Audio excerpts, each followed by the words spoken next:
La mesure de conductivité. La diarrhée entraîne une perte d'eau.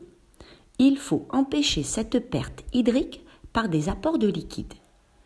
Mais l'eau pure ne suffit pas. En effet, la déshydratation est le résultat non seulement d'une perte en eau, mais aussi en électrolytes, c'est-à-dire des sels minéraux, sodium, potassium, chlorure, hydrogénocarbonate, etc.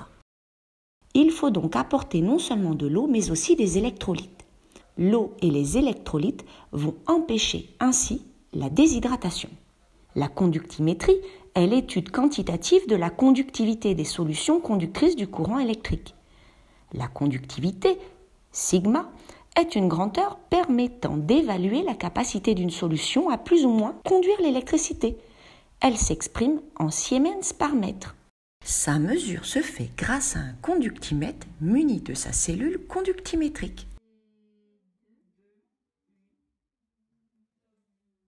Voici les 2 questions auxquelles nous allons essayer de répondre maintenant. Toutes les espèces ioniques conduisent-elles le courant de la même façon? La nature des espèces ioniques en solution ainsi que leur concentration ont-elles une influence sur la conductivité de la solution?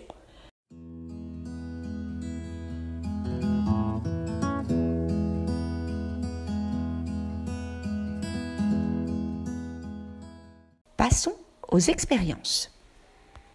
Nous verrons dans un premier temps le montage et le protocole expérimental.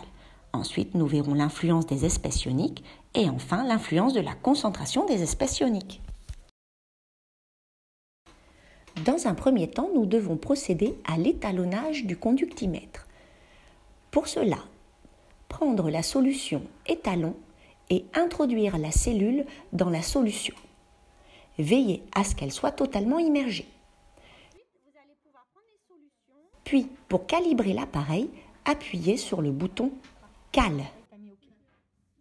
Nous allons mesurer dans un premier temps les conductivités des solutions ioniques de même concentration molaire, 1 × 10 puissance moins 2 mol par litre, pour la solution de chlorure de sodium, la solution de chlorure de potassium et la solution de nitrate de potassium.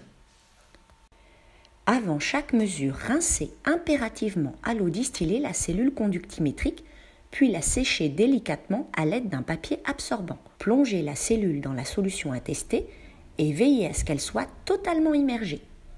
Aucune bulle ne doit être présente entre les surfaces de la cellule.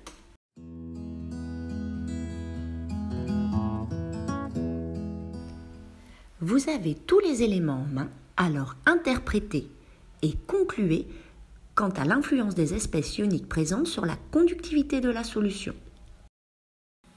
Nous allons mesurer maintenant la conductivité des solutions ioniques de chlorure de sodium à différentes concentrations.